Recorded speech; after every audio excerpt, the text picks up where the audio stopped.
Welcome back to Hannity. So Hillary Clinton continues to push bizarre conspiracy theories about why she lost the election. And now it seems some members of the Destroy Trump media have also had it with Clinton's blame game after they colluded with her. Anyway, take a look. Hillary Clinton relitigating the election results. Donald Trump, again, still calling her crooked. And the American public stuck in the middle of it and sick of all of it. Clinton's latest public appearance came with another round of who's to blame. Comey was more than happy to talk about my emails, but he wouldn't talk about investigation of the Russians. What do we make of this? Besides the fact that the 2016 campaign apparently will never end. She's drawing a conspiracy theory. She doesn't have the evidence, but she is obviously hoping that this is that Robert Mueller and what the congressional committees could do. She's also not blaming herself. Joining us now with reactions, psychology expert, radio talk show host Dr. Gina Loudon, and former Trump campaign manager Corey Lewandowski. All right, let's first, Dr. Loudon, put on the side of the screen the entire list. I mean, she blames anything and everything but herself. I guess I have to rely on you analyzing somebody that cannot accept reality. She's like central casting, Sean, for an elitist narcissist. If anybody's looking for an actor, she could certainly use another career. But it's just like Donald Trump Jr. tweeted, Sean, nobody should be surprised here. This is the same person who took no blame for Benghazi, who took no blame for an illegal server. I can't believe that we would for a moment have expected her to give a big mea culpa for her miserable performance in an election.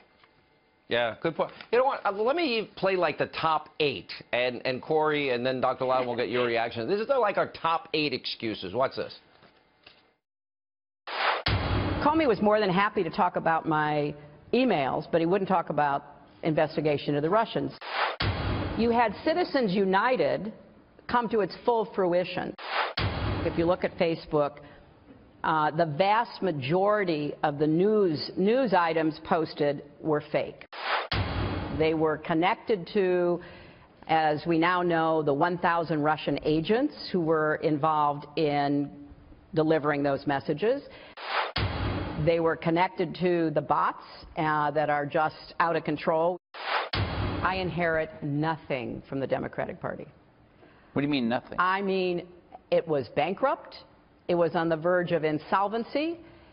Its data was mediocre to poor. The Russians ran an extensive information war campaign against my campaign to influence voters in the election.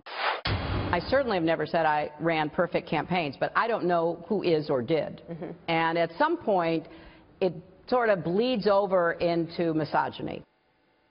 You know, Corey, could it just be she was a horrible candidate with a horrible message that didn't have any warmth, and that the American people saw was a chronic liar? I mean, could that possibly be the real reason?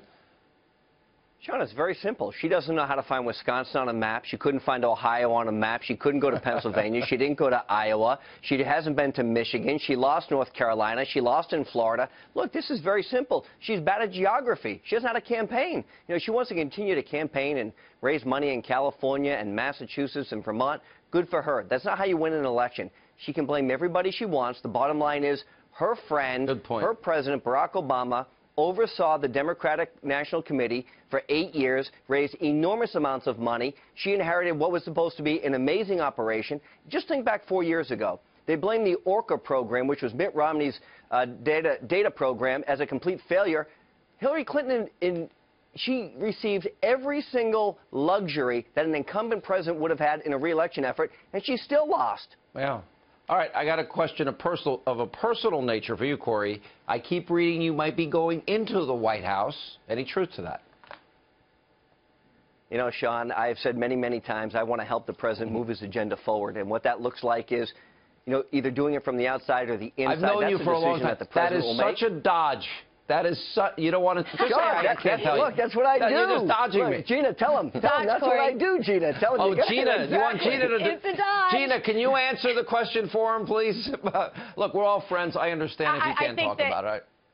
I think that all of America will celebrate if Corey is part of that team. I can tell you that much. We loved the things Corey did when he was there, and I certainly think that the president could always benefit from Corey.